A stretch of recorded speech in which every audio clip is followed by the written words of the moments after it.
Έχεις αρνηθεί χρήματα στο παρελθόν για συνεργασία? Για το προσωπικό μου προφίλ. Ναι. Ναι.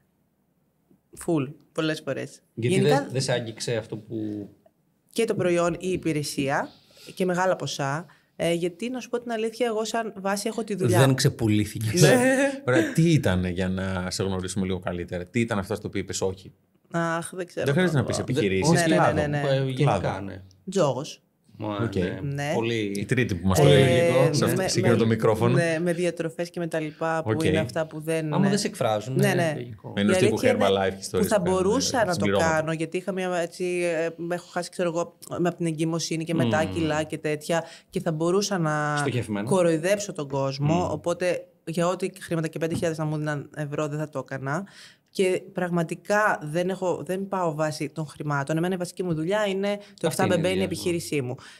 Το άλλο τώρα, το ότι έχω κάνει συνεργασίες, είναι κάτι εξτρά που είναι πολύ λίγες οι συνεργασίες που έχω κάνει με χρήματα. Τα περισσότερα είναι δωρεάν από μένα. Δηλαδή που μου αρέσει, Ναι. φίλων μου επιχειρήσεις που τις ξέρω ότι στηρίζω, που είναι πραγματικά έτσι αξιόλογες. Σου αρέσει τελείως. Και δεν.